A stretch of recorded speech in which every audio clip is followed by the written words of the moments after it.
Talofa, Utah. Hey, hello. Welcome into Budah's Lounge. We're coming to you from the patio set of Everyday People. And yes, if you haven't noticed, don't adjust your set. Don't adjust the color or the focus. Crooked Kings is in the building. Yeah. Let's go. Sorry. Calm down. Sorry, let me put my journalist hat on, sir. I'm just kidding. I'm very excited to talk to you really quick. This show is brought to you by CannaFanFest. If you want to get a ticket for free, go to CannaFanFest and find out how you can get a free ticket. But right now, it's only $25, and you get to see a bunch of local acts, including the headliners.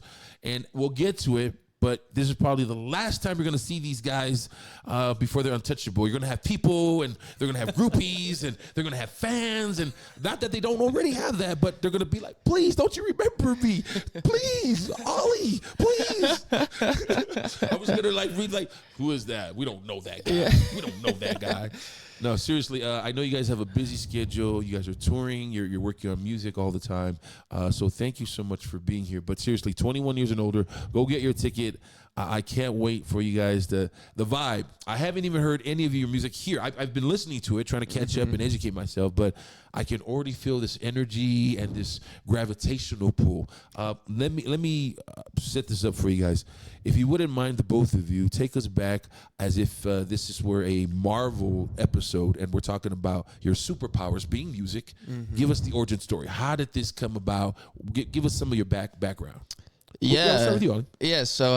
and your name, sorry, I apologize. Oh, yeah. You got fans and family out there that want to make sure. I'm Ollie Martin. I sing in the band and play a little guitar. But yeah, the way I started, I went to school, and when I was in 6th grade, I had to pick an instrument, so I picked the cello. And yeah. What is it with the cello? I don't know. No, I'm looking at your eyes, you say the cello, and you just gave this look who wants to carry that darn thing around? Yeah, no, I love the cello, though. Okay. I think it was always a thing where I think at the start I was very hesitant towards it because I was just like, oh, it's cello, it's kind of nerdy. But then once I really got into it, I just kind of fell in love. Yeah. And What's her so, name? huh? Oh, sorry. I thought it was a chick. Oh, no. That you went to learn that song. Yeah. But yeah, no, I kind of just fell in love with it. And my other, I guess, older siblings played double bass for the orchestra. So, and none of them were ever that into practicing. And for my mom, they always had to get everyone to practice, and for me, she had to get me to stop practicing because it was I think annoying at some point. So that's kind of when I just figured out I loved music and really got into it. And then I picked up guitar. I went on a mission, came home, didn't have anything to do for a second, picked up a guitar, and then that's when, I don't know, kind of this section of the music journey started for me. But he had a little bit of a different intro. I feel like there's always that instrument that you don't want to play when you first Name get, for fans? Piano. I'm Paul Colgan. We're gonna start calling you piano. Yo, what up, piano? Hey, P. Paul Colgan. I play guitar in Crooked Kings. But yeah, it was one of those things got a piano in the house from grandmother and was forced to take lessons, and it was just a chore the whole time, which of course now I regret. I wish I'd taken it more seriously, but Guitar Hero 3 came out on the Wii. Yeah, you better stop, bro. That was the end of it. He's got a great origin. Come on, you just made everybody think they could do a band now. You just made everybody think they could do it. 6 buttons, a bunch of frets on it. This is the same thing, basically. Stop it. No, y'all cannot be like them. Don't do that. Yeah, what he told me was that Guitar Hero got too easy because he beat everything, and then was like, I guess serious? I just got to pick up guitar. Well, I was 10 years old, and I was like, I don't know how I had the wherewithal to be I'm wasting my time playing video games, and then saved up, got a guitar, and was asking my parents to get lessons. They're like, hell no, it's gonna be a fad that'll be done in 2 weeks. And I was like, okay. Learned everything on YouTube. My parents are big classic rock people, so I played my dad the solo for Hotel California, and he's like, okay, we can. Did you surprise him, or was it Dad, I need you to come here? Yeah, I brought him into my room, and I was like, check this out, and he's like, okay, this is more than just a phase. Jeez, man. Yeah, those are great stories. Okay, those are your separate stories. Tell me about when the Wonder Twins got together. How and your were powers activated. Yeah. So we all met at the University of Utah. It kind of started. Go Utes. Hey, give me some. Yeah. Come Go on. Utes, baby. Go Utes. It's looking like a good season. Off to a hot start. We always look like we're good. I don't want to. Yeah. The new quarterback though, he's looking great. Oh yes. Yeah, yes. That was a good first game for UCLA. If you guys are back here in the season, we should. And again, I'm not trying to be all nice guys, whatever. But we usually get tickets. We should go take a game and tailgate. Oh, Let's tailgate. That'd be incredible. That'd be so fun. It'd be so much fun. Anyway, I've never been to a game, but we have tickets this year. Yeah. They're so yeah, fun. But I apologize. I'm all over the place. I apologize. I know you want to get to the boys' story. So you guys meet at University of Utah. Yeah. And originally I just kind of started writing music and like playing just for fun, kind of, and started releasing stuff on SoundCloud and got hit up for like kind of a scamish show on SoundCloud and was like super hyped. So I was like, oh my God, let's do it. Let's play. And at this point, it's just me. And I was like, oh, I want a band to play with. So got a couple of my friends, and then we just needed a name, and so named it Crooked Kings, and it was just a couple buddies, not any of the bandmates now. Played that show. That show ended. Both of those bandmates left the band immediately after, so I guess not the best show. And then Paul was the only other guy I knew that played guitar, and he was my brother's friend, my older brother. So I was like, Paul, like, hey man, like I play guitar, you play guitar, you want to like start a little band thing? Yeah, so he joined. Had word about what they were doing reached you yet before that initial conversation? Actually, so there was this weird like studio in the library of the University of Utah that we. I know what you're talking Yeah, about. yeah. It was like it shouldn't be there, but it's awesome. Yes, it's like that hidden secret room. in the back room. And like one of my buddies was like a rap artist, and he was kind of like producing out of that studio. And one of my buddies, we did like a cover of an Anderson .Paak song, and then when we were wrapping up that session, he's like, yo, you know Ollie, right? And I was like, yeah, I know Ollie. And he's like, have you heard like the stuff that he's doing? And he played me like an original song that he did. And I was like, this is Ollie? Like, what's going on here? And then I think like the next day or something, he reached out, and I was like, yes, I'm in. You know, I'm gonna, and I don't know if this is the right question or the age that you guys are in, but I want to say that in the peak of your creativity in the music, there were a lot of song shows. There was a lot of music shows. The Voice, American Idol, those kinds of shows. Did any of those things stand out to say, you know what, let's try that route? But I don't know. If like that to go happened. on one of those shows. We should go on the show. Yeah, did it? Oh yeah. I mean, I think when I first started playing like singer-songwriter acoustic stuff, like I picked up the guitar, I was like, oh, like, yeah. I think watching those shows growing up, I was like, oh, maybe I'll do one of those. And then I think once we found the band, I think it kind of like switched over to be like, oh, let's do like the live show, like go play Kilby Court, go play like some local venues and like build up that way. So I think once the band started, we like didn't really focus on that too much. But definitely when I was like at the Origin, me and my mom would always watch The Voice together. So she was always like, Ollie, you should go on The Voice, you know. Maybe that's more of a cultural thing, because I think anybody who sat there watch it, you know, because they were everyday people, right? And then I think that's what the whole idea was, to instill into the everyday person that if they can do it, you can do it. No, maybe for that's sure. not it, or go follow your dream. Yeah. It had all those I would say it implications. inspired me either way, Yeah. because there definitely was something where I was like, oh yeah, like, I don't know, not anyone can do it, but really anyone can do it in some way, you know. We're going to take a break. We'll come back, but I wanted to end this segment by asking you about your musical inspirations that are not associated with the music that you currently play. For instance, if you like funk, I just want something obscure that is not in the genre of music that you play. Who are some of those artists that people might look at your music and say, wait, what? That's who inspired you? Who are some odd or weird musical connections that you guys love? I'm going to let you go first because you definitely have a better one than I do. Well, it's funny you said funk, because the first band I ever played in, it was like a School of Rock situation, and they had a funk performance band. So it was all like Stevie Wonder, old Earth, Wind and Fire, Tower of Power, all that stuff. And I feel like, yeah, that's like kind of what got me to hone my skills at guitar, which is way outside of what we play. Yeah. And then, I mean, I grew up loving rap, so I never even really listened to like rock music, till I was like, started playing guitar, like 18. Then I got into it. But yeah, no, I grew up on like Eminem, Lil Wayne. I don't know. That was just my field. Like, that was all I listened to. Give me a favorite bar. Oh my God. Sorry, I got to put him on the spot. Sorry, I apologize. There's vomited on my sweaty already. Mom spaghetti. She got a big booty, so I call her Big Booty. Yeah, that's a great one. Oh, see, I love it. They're your guys next door, and again, this is probably your last chance where you can actually feel the sweat coming off of the stage, because they're gonna blow up, and you can help get them there by buying a ticket to CannaFanFest, September 27th, Granary Live. These are your headliners. When we come back, I want to ask them about performing in front of crowds outside of Utah versus performing in front of home crowds. We'll answer that Don't move a muscle. We'll be right back.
Yeah, I love that song. So, Talofa, welcome back in. We're coming to you from the Everyday People patio set. We are talking about the CannaFanFest, but most importantly, the band that will be headlining. These guys here, Crooked Kings. When we last left our heroes, we were asking, the question was, home team, performing in front of your home crowd versus performing outside. Do you guys get up because it's home, or do you get up more because it's a crowd that doesn't know who you are? I think we're kind of hometown boys. I mean, we all freaking love Salt Lake City, and I feel like the crowds here, I think in general, whether you're a hometown band or not a hometown band, the crowds here are just always awesome and like very like exciting and like having a good time. Like there's some cities we've been to where like it's always fun to try to win over a crowd, but it's always nice when you come in and it's like they're already rumbling from the first song. You know, it's like nothing. It's just like, playing a home sport when you're in high school and you're like, have all the fans in the freaking stands. It feels the same way now when like you get in there and it's like, there's definitely like a built up confidence you have. And also a lot of the times it's like friends and family, which is always awesome. Cause like when you're in other states, you don't get to like, I don't know. I think everyone knows Crooked Kings, but you don't get to show them what we do that often. So when we have that moment, it's like definitely like, I think a fun moment for all of us to be like, oh no, this is what we're doing. And like, we're taking this serious and let's have a good time, you know? Shoot. Heck yeah. I love that. Do you find it difficult to get up for, I'm not for any crowd. Obviously you do what you love what you do. Mm-hmm. And part of that is performing in crowds. Does it feel different for you? Yeah. I mean, I think the home crowd versus away crowd, like it's obvious when we're playing in Salt Lake, like it's our fans show up for us and show out. But I also think there's something about playing so far away from home and there's still fans in the audience that know it. That's kind of like a we made it moment. Like I'm thinking like when they're singing along with your songs. Yeah. Oh yeah. Oh my gosh. I mean, like we toured Europe. This was like going on 2 years ago. Yeah. And wait, y'all toured Europe? What the heck? Yeah, it was what is crazy. going on, man? Man, this is long overdue, man. Holy cow! I'm so glad we got them. This is great. Well, one of the first songs we released was called Amsterdam. It's like I still have the lyrics that I wrote down in the notes app in my phone, and we're in Amsterdam. You know, not a big room. It's like 200 people or something like that, but they're singing along the words to something that's like, oh my god, yeah, that was pretty surreal.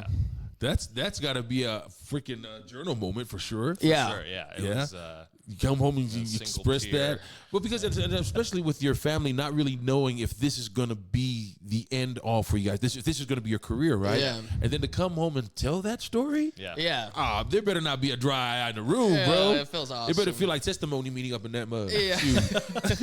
No, my mom definitely shedding tears every time I'm up on stage. Yeah. She's just like, oh my gosh, I'm so proud. I'm like, thanks, Mom. The same way. Since we're in that lane of talking about families and friends, when we're talking about the cannabis festival, CannaFanFest, we're talking about the medical card. We're not, forgive me for using this phrase. We're not a bunch of hippies just trying to have a good time and just want to be euphoric and all that. Mm-hmm. Did any of that happen when your families found out you were headlining a festival such as this, or were they like, yes, I'm going to come and support. Now I want to educate myself. I want to learn about whatever it is that they're doing because it's my son. It's my nephew. It's my brother, right? You know? Yeah. I mean, luckily I was talking earlier before we started, but my brothers are both in like the cannabis industry.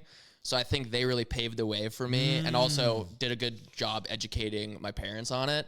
Yeah. So when I told them, they're just like super stoked. They're like, oh my God, that's so exciting. You know, like, hell yeah, let's go. And so they'll both be there. Neither of them smoke, but I don't know. They'll have a great time and enjoy the festival and you're vibes. not allowed to pitch flame Yes, that's right. Not allowed to pitch flame. I did not know that. Yeah. So we're learning things. Yeah, we're learning. I got to tell my dad that. But no, it's great. But also too, see, I love that you say that because I think people do have that stigma too that that's the only way you can get the relief or the help from that medicine is to smoke it. When I'm a kid from the 70s, man. That's how they did it. They rolled it, they stuffed it, they smoked it. You walk into a pharmacy now and you have like topicals, you have tinctures, you have drops, you have gummies, and I'm like, what? Yeah. You mean it's like a real medicine? No, for sure. I think my mom thought the same Sorry, way. No, when she first went to dispensary, she's like, I think Chase explained it. She's like, really? Like that exists? And he's like, yeah. Like here's a video of like, I don't know, someone with like Parkinson's or something smoking, and then like my mom's like, oh my God. Yeah, it's crazy, you know? Dude, blow away your other family members who are Mormons. Blow their mind away and tell them they're one of, I want to say they might be the only religion who actually has in their official documentation that you can use medical cannabis. Yeah, that's crazy. Yeah, you just informed me of that. I never knew that was a thing. It's in the official book, guys. Yeah. Yes. Anyway, Got the go ahead. we got to go ahead. It's in the handbook.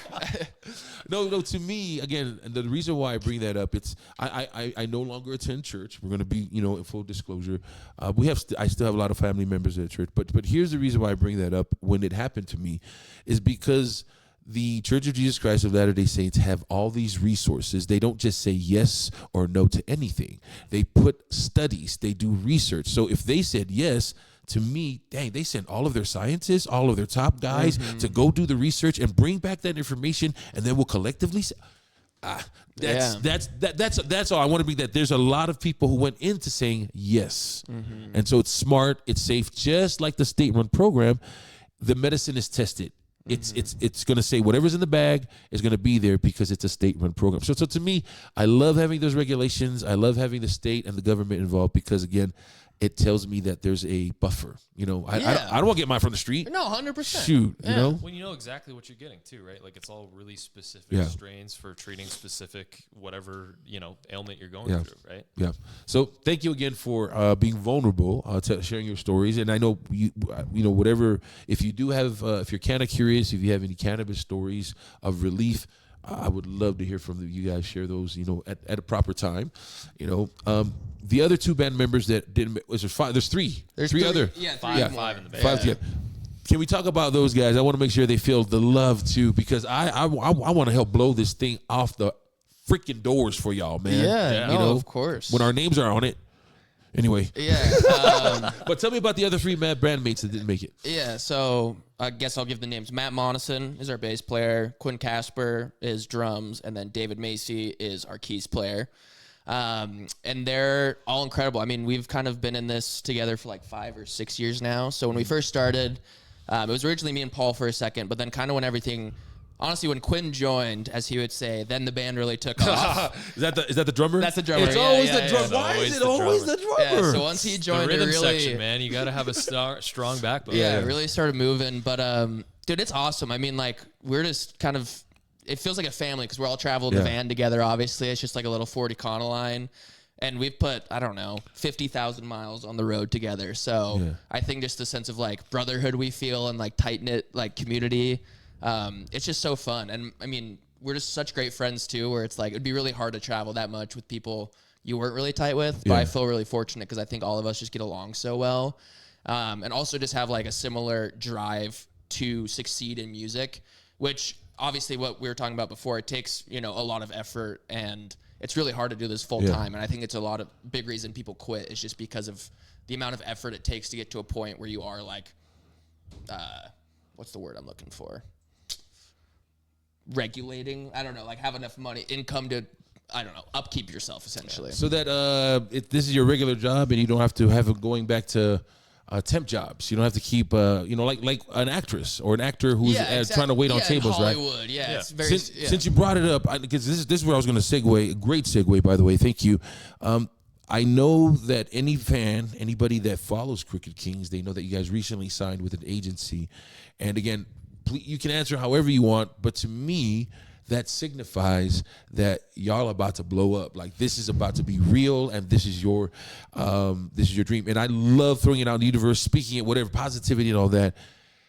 Any band, any up-and-coming musical group, is that the telltale sign? When do you know to sign with an agency? Because the next step could be that meteoric strike, stepping up. Yeah. I mean, I think it's pretty hard to know.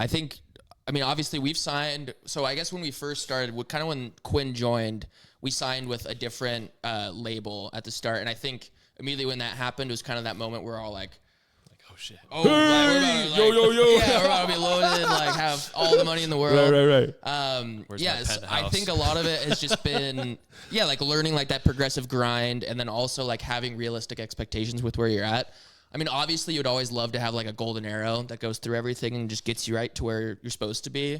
But I think a good thing about the band is we've been like really good about being patient and kind of just having like small building blocks to get to a tall building. So I think, and now I think like you're saying, and I'm hoping that we're kind of getting to that point where we have a really solid base, and now we're just kind of waiting for that next moment to really, hopefully, take off. And I'm not a barista anymore. Paul's, we're no longer having these odd jobs or side jobs when we get home from tour. Yeah, but see, that just means you can now make your own coffee. No, I love it, dude. At home, if you're on a date. I don't know if you guys are married, if you're single, if you guys would like to share that. But I imagine if you are single on dates, then you'd be like, I can make you a Java. Oh, yeah. No, You want some macchiato? Yeah, exactly. I'll make you whatever you want. Oh, see? And I'll sing while I'm at it.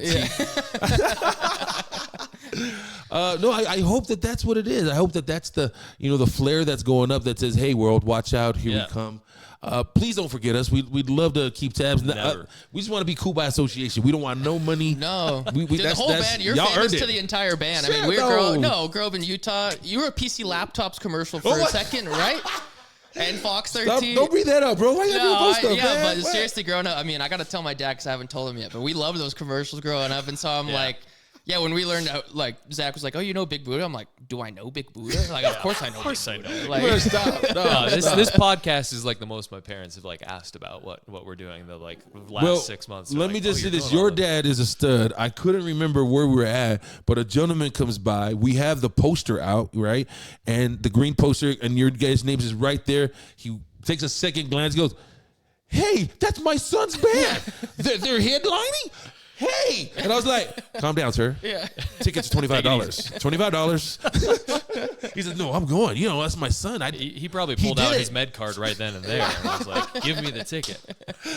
So you have support. You guys have fans, and I'm so excited. Have you guys headlined anywhere else? Was there any other shows that you guys headlined, and how is that compared to headlining at home? Yeah, festival-wise, this is definitely our first headline, so we're super excited. We played in San Diego a few weeks ago, and did like an opening set at a festival, which was super fun. Yeah. But yeah, no, we're excited. I mean, it's also going to be fun because I think a lot of the people at CannaFanFest would just haven't known our music, and we haven't known them. So excited to get the chance to like meet all that community and hopefully like bring them in and hang out with the Crooked Kings, and have a good time. I also like the lineup. Sometimes the headliner will stand by themselves and there's not a lot of support from the acts that are opening up for them. I think there's a real nice mix, especially if Roses on the Moon are right before you guys. Mm-hmm. They will, for me, help ease me right and get ready for you guys in that alternative vibe. I'm ready to just rock out with my card out, out. 100%. My medical card out, okay? We have families here, guys. We're grandparents, okay? We're responsible. We ain't vulgar like that. Really quick, only because I don't want to forget at the end, how do we follow you guys? How do we subscribe and download the music and make sure that y'all get your royalties and all that? I love you guys. Seriously, I want to make sure that you guys get paid and all of those things, and that we follow the proper channels on how to be good fans for Crooked Kings. Yeah, I mean, we could follow the Instagram. We're at Crooked Kings. Spotify, you could tap to follow. iTunes, tap to follow.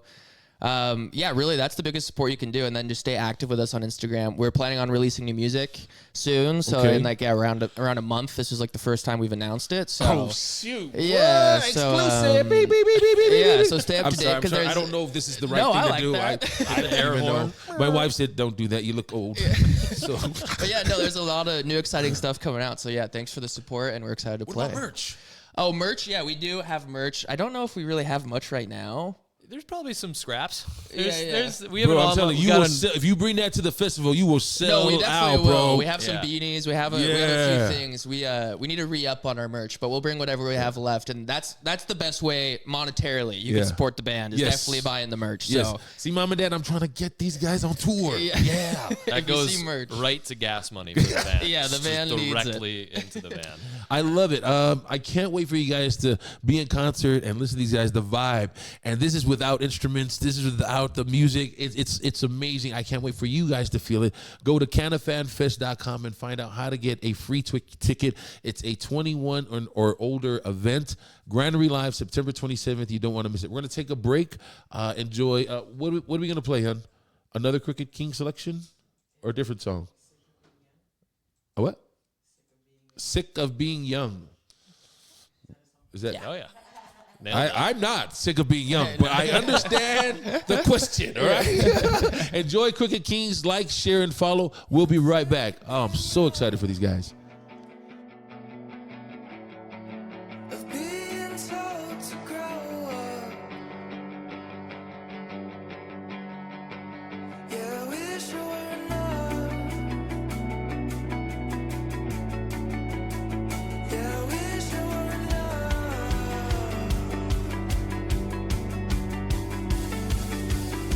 You said I should go back to school. I should act my age. Stop acting a fool. Well, I'm stuck in my ways. I'm biding my time. Is that such a crime? Oh, I'm sick of being young. Yeah, I'm sick of being young. So I'm calling your bluff. My brain is scrambled enough. I'm calling your bluff. So shut the fuck up. Just shut the fuck up.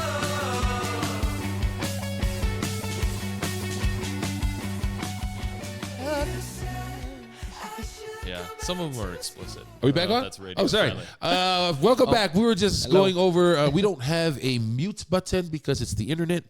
Thanks, Zuckerberg. Appreciate you. But welcome back in. We are talking to the headliners of the CannaFanFest happening September 27th. Granary Live. It's a CannaFanFest, which means we're helping champion the medical card business. We don't want anything nefarious. We don't want anything illegal. We're not doing drug dealer stuff. We're talking about responsible ways to use plant medicine. And we want to go through the government. Yes, we want to go through the government because we want it to be safe. We want it to be legal. I can't do jail, guys. Look at me. I'm not built for jail. I can't do it. I just... Yeah, me neither. Never mind. None I of the can't do Crooked it. Kings are built for jail. None of us are built for jail. No, no, none of absolutely us. not. No, But- we would not do well. Anyway, welcome back. It's been fun talking to you guys, learning a little bit about your musical background, and even your families. I've heard a lot of your families are also musical. Having come from Utah, I wanted to ask, what are some of the strangest questions? Because I'm not from Utah originally, but now that I've lived here so long, I tell people I am from Utah. I tell them I live in Utah, I work in Utah, I'm from Utah, and I get crazy questions. I want to know, famous guys like you guys, you go to venues like that where you're playing in front of crowds, they hear you're from Salt Lake City, Utah. What are some of the craziest questions they ask you? Yeah, I mean, Paul. The obvious ones. I mean, how many wives do you Oh have? gosh, they That's still ask us that. Yeah. Yeah, I think it's half joking, but also half out of curiosity. Yeah. Yeah, but do those guys ask they want to come and join? See, Looking for another? dude. Yeah, bro, this is not it. Don't move. There's a lot of BYU questions because I feel Oh like my- BYU on social media has just been like blowing up. Okay, I gotta ask a question. If you guys got ever asked this question, cough once for yes, twice for no. Have you ever been asked about floating? Twice for no or once for Yeah. Okay, so just one, just one. I didn't ask if you participated. I asked if you've ever been asked about it. Yeah, no, a million okay, times. That's yeah. a very popular. That's another one, right? That's Okay, a very okay. popular one where it's You'll- like, you'll oh, have you to guys do know your- what this is, and it's Do like, your own research, guys. Urban Dictionary. I'm moving on. Separate. Just do your own research. Do your own research. What are some crazy questions? Yeah, I mean, yeah, that's a pretty crazy one. I think a lot of the times they just ask weird questions where it's like, oh, does this exist in Utah? Like it's a foreign country, or it's like the middle, Stoplights? yeah, Stoplights? yeah, something like that. Or it's like, oh, does Salt Lake City have like buildings? It's like, yeah, no, it's a Wait, metropolitan no, are you area. serious? Yeah, I mean, we just were in California with our producer. Taking my covered wagon to work. Yeah, and he's like, he's kind of funny because I mean, I don't know, he's from California. I guess he's from St. Louis, but he has like this imaginative version of Utah where it's like ranchers Wild everywhere West. and everyone has their horse, and he's like riding their horse into the and I'm like, dude, I don't know, we all have cars, there's buses, there's metropolitan tracks, area. there's public transportation, like there's, I don't know, it's not the Wild West in Right, Utah, right, right. you know. But I think a lot of people from California are like, oh yeah, Utah's so rugged. I'm like, I guess, but at the same time, compared to LA, yeah, Right. we're rugged. Yeah. But, you know, compared to like the rest of the United States, I wouldn't say we're that rugged. Part of it's jealousy, though. There's that whole California cowboy thing. They're like, oh, the Wild West, Salt Lake City. Yeah. They want an excuse to actually wear cowboy boots, not like at like a nice dinner. No, I love that we still have these, stereotypes or these uneducated, not educated, uninformed people about just the well-being of Utah. That that has cars, that has electricity, and it's just crazy to me. I mean, do they ask that about Iowa? No, I don't think so. I think it's just like a Mormon, yeah. It's just corn. Just corn out there. Yeah. There's nothing What a else. place called Nauvoo. Why don't y'all ask a place about Nauvoo? That's Yeah, a weird Illinois, name. yeah. You know, ours is Salt Lake City, man. I'm just saying, man. I do encounter those things. So when that happens, do you feel like it's a lowered expectation, and that's we're about to hit him now. Let's hit him with this in a good way. I mean, let's open up with this. Let's start off with this energy. Does that happen? Yeah, I think a lot of time people kind of try to talk. Can I swear on this? I don't know. A lot of time people try to talk shit on Utah. I think, and like they, not like they're even fronting, but like they have only negative things to say. And I think they're always surprised because the band's like, we fucking love it. Yeah. Like we love Utah. Yeah. We love Salt Lake. We love being born there. We Yeah. love being raised there. We like that we don't live in Los Angeles. We like that we live in Salt Lake still. You didn't say like straight edges, motherfucker. Oh, sorry. No, yeah, dude. I think we just love it. I don't know. Well, Like, I yeah, think we were talking about we're this a hometowners. little bit on like, the break too. Like, especially in our genre of music, there's some like killer bands that have come out of Salt Lake, and like we want to be that next kind of name that keeps pushing the scene up. Right? Like Backseat Lovers, right? Those guys are huge. They're from here. Killers. Yeah, they're from Yeah, here. the The Killers. Killers, yeah. The Killers are from me. Or They're maybe like one of Las, them. Las Vegas, and Brandon Flowers actually lives in Provo. yeah. But, Oh yeah, my I think he grew up God, in I had no Nephi, idea. which is crazy. Yeah. I just thought they were. I thought maybe they're married to women that were from here. I didn't know they were actually from here. Yeah, I know Brandon Flowers at least definitely from here. Yeah. Yeah, They're guitarists too, but yeah, yeah, Robbie Connolly or Yeah. something. Yeah, Jeez, that man. So the music scene, it seems it's definitely alive and well. You guys are there. If people wanted to, no, not people, you. How do you envision your fans participating? Is it, if you're a rock band or a metal band, maybe the mosh pit. You know, I love to see my fans in the mosh pit. Blah blah. How do you guys, when you're up there performing, look out in the crowd and say, "Oh my gosh, be cool, be cool, be cool." How you mean? You know what I mean? No, for sure. I think we don't have like the most moshy music, but when we played San Diego a few weeks ago, the crowd was moshing. Huge fan of that. That was super fun because it was just like they're having the time of their lives in there. Okay. Which is great. Well, But then with the live shows too, I feel like we try to like get the music more hype than the recorded stuff. So anytime people are moving around like that, it feels great. yeah, I think anytime we can get the crowd jumping and moving, it's always good, especially when our music's not like always that fast paced. So, and also singing along. I mean, if they're like, singing the words with you, it makes it so much easier up there where you're just like, oh, this is just such a good time. See, you're answering my next question without answering it. That transfer of energy. If the crowd comes and they're hype, obviously you guys got a job to do, and that's why you got all these whoever's opening up for you. They have a good job to bring you just right there for you guys, right? But everybody, since this is a home crowd, you are the headliner. I want the crowd to come ready. You know, let's come, let's have fun with. These are sons of Salt Lake City. These are sons of Utah. They got family and friends here. They're going to be dancing with y'all. So I wanted to make sure the audience knew that they do have a participatory part in this, have a participatory lane in the concert. For sure. Come with a good, right attitude. Yeah, no, I mean, it's always hard. I mean, the easiest thing as a performer is when the crowd's into it because it just makes your job a million times easier. I mean, and I love trying to fight sometimes to get a crowd into it. But yeah, no, if you show up with the energy, I think it makes it easier for us to match that. And if not, we'll try to bring the energy so you can match us, you know, and we work as a team. Mano a mano, you know, we go hand in hand. So no, it's so real. It's like every single show that I go to as a participant too. It's like you can feel it in the crowd. When the crowd's into it, the band starts playing, gets more into it, and it's a cycle. Just kind of amps everyone up. In the circles that you guys travel in, you're obviously, this is yours. I apologize. It's your water. I apologize. Yeah, sorry. sorry. My bad. Who are some brushes with celebrities that have come to your shows? Maybe have you had any big time celebrities comment on your posts or buy your albums, wear your shirts? Oh, this is a funny one. Do you remember? I think Train, the band Train, like Drops of Jupiter. Oh, Hazel's sister. Yeah, Hazel's sister. They like reposted one of our songs or something. And we're like, oh my god, Yeah. Train likes us. And then one of the guys, it's not a guy in Oasis, but one of the Oasis guys' brothers, or I guess the Oasis brothers' brother, put our song like on his podcast or his like weekly thing one time and talked about it. That felt really cool because we love Oasis and they're like a huge rock band. So we were like, holy shit. See? And I bring that up again. Fucking cool, man. Yeah. But again, I bring that up for our audience and our viewers again.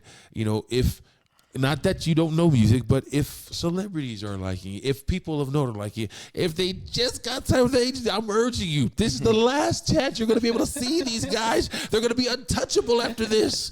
They're going to have lingerie and items of clothing being thrown on the stage. Guys, you don't understand. Go buy a ticket right now. CannaFanFest.com. Find out how you can get a free ticket. You got to be 21 years or older. We're going to take one last break. When we come back, we'll wrap things up with Crooked Kings. I've been waiting for the last segment to ask them, where does the name Crooked Kings come from? So we'll answer that question when we come back. Don't go anywhere.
Welcome back. Hey, we are coming to you from the Everyday Summer Outdoor Patio. So I'm a little flustered because I had a moment with these guys. We were just talking, and I wanted to say thank you to you guys for creating the music that you do.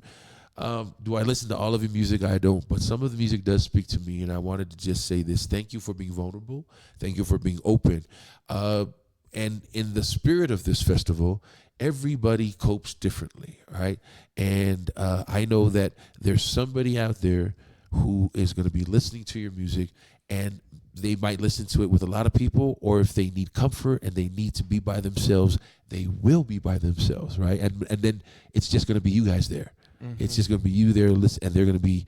So I just want to say thank you for giving us something, whether you intended to or not. It's giving people something to fall back on. It's giving people something to cope with and to see the next day. So thank you for that. Do you ever think about your music being a coping mechanism in the battle of mental health?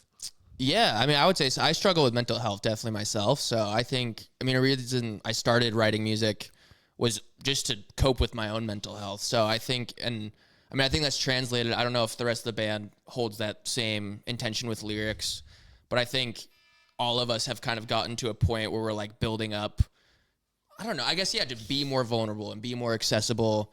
And I think it means the world to us when we talk to people and they're like, oh, this song, you know, like gave me chills, or this song is the one that like really hit me. And it's always nice because I think it's easy to feel isolated in your emotions. And like when you're able to like write something like that and have so many people connect with it the way you did, I think it like is just really special for all of us as a whole to be like, oh, we matter, you know, like we're important to these people. Like this stuff we're doing is important and definitely, you know, keeps oil in the tank and keeps us moving. Well, I think it just validates feelings on both ends of it, right? Like when we write something that hits people deep and you know, is relatable even. It just like, it means like our feelings are valid and it means their feelings are valid because, you know, it's the universal human experience. It's something that we're all going through and, you know, music is there in times when no one else is. So, you know, just recently I saw on CNN they did this whole thing, the Live Aid. Did you guys see where they were talking about the Live Aid to Africa back when the Queen, they were doing that rock show they were doing for the Live Aid, and it made me think about in this time that we're in, with COVID so close and other infectious possibilities, there might be a time where this could an event like that could happen.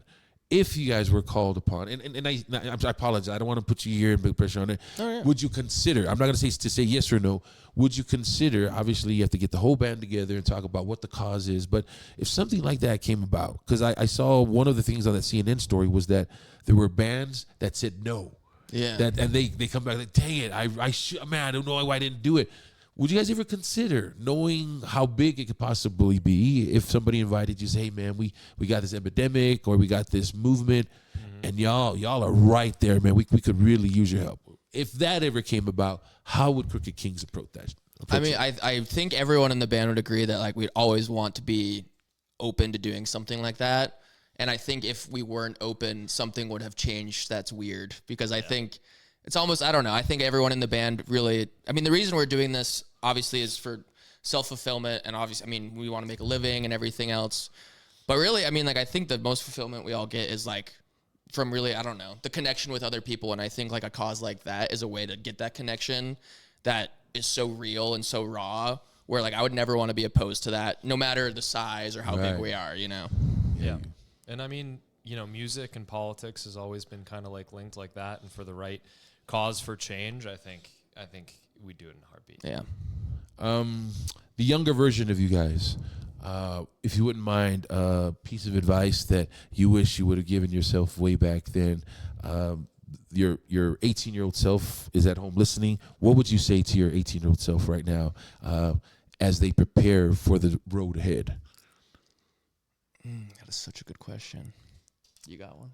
Yeah, I'd say don't give up so quickly. I think my 18-year-old self was a little bit more of a realist than I would have liked to be, more like less of a dreamer. And I think I, you know, went into school thinking like, oh, this music thing is going to be a hobby for the rest of my life. So, yeah, I mean, I think it was advice I kind of took, but I think advice I would give myself again is just like in the same way, like stay naive. I think when I started the band, it was almost like a blessing where like the SoundCloud thing happened and it was all this stuff where it was like super accessible. So the building blocks didn't feel like that out of reach, which was kind of naive to think, because it really is hard to like get all these things in place. But being naive, I think, allowed us just to like really keep growing, because we didn't have like stoppages where we're like, oh, like at that point we're not going to get there. It was kind of like, oh, like how do we get there? And then we, you know, sort of figured it out and kept moving. So I think, yeah, just naive and like almost innocence towards the music thing, where it's like, don't get like so bolstered down or too beaten down by the industry. Like just keep that love for music and like that original like passion you had? In closing, if you wouldn't mind, gentlemen, we like to end with some fun stuff. BYU or Utah, and if you could be a fruit, what kind of fruit would you be and why? First question is a lot easier to Yeah, answer. Sko Utes, 110% Yes, all the we time. are all from Utah. We Yeah, all went to Sko the Utes. University of Utah. Okay, Sko good. Utes. Okay, what fruit would you be and why? I would be. I'd be a banana just because I fucking love bananas. You are what you eat. Yeah, I just like bananas. Okay. I'm going pineapple. Little prickly on the outside, maybe, but you know, soft and Sweet and the juicy inside. on the end. I got you, brother. Yeah, and they make delicious otai out of. Well, thank you for seriously, man. I, Cindy, my wife's like, "Why are you so excited, man? Calm down." I love when local guys. I love it when not just local guys, but guys who anybody, man, woman, child, if they put their heart to something, and obviously you guys have God-given talent. You got a great support team. By the way, Zach, your manager, has said nothing but great things about you guys. So you guys got a great manager, my man, Zach. Thank you for the hookup, Zach. Yeah, thanks, appreciate Zach. that. If we collaborate or we send some, who do we need to send stuff to so we can collaborate with you guys on your Instagram? You guys have an Instagram manager, a social media manager? Yeah, Zach would be the guy to talk to you about the Instagram I'll talk to stuff. Zach then. Yeah. But we just want to collaborate, follow you guys, and just try to build your fan base. Not that you're already doing a wonderful job. No, but, for sure. Yeah, But, we'd love but that. thank you so much for coming on. Last question. What can fans expect on the 27th? I know we've built up, we kind of talked about it, but those of us who missed the beginning of the show, the middle of the show, and just tuning in, what can we expect on September 27th at CannaFanFest with the headliners, KROOKED Kings? New music. Yeah, I don't think we could promise it, but we are practicing the new music, and so I think there'll probably be a new song in the set list that no one's ever heard live. So you need like 2,000 followers right now. If it goes up 2,000, there might be new music. yeah, exactly. Depending on the engagement, we'll see. Depending on the engagement. Yeah. Wow. Thank you for that nugget. Oh, you guys No, hear of that? course. That carrot is right there. Go buy a ticket, CannaFanFest.com. Find out how you can get a free ticket, 21 years or older. These are your brothers. These are your best friends, your sons. They are from your local neighborhood, guys. So please go buy a ticket and support these musicians. Anybody I'd like to thank? I know there's so many people that you want to, but if you have mom and dad, I don't know. I want to give you some time. Yeah, I would say we should thank probably all the parents for everyone in the band. Thank you all because you guys are amazing.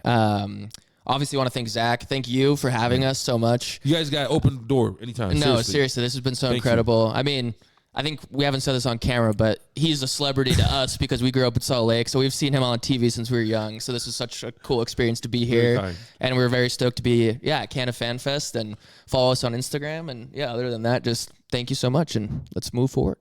And thanks to the fans. Honestly, it's really the reason we keep doing all Yeah, of this. 100%. Are you guys single? I know you guys kind of went around that question when I mentioned it earlier. Oh, are you, yeah. are you Well- single, ready to mingle? Or are you just mingle and you're not single? Single, I've got a not girlfriend. single. And then we have two others, the Matt Monison, taken, Quinn Casper, taken, David Macy, single.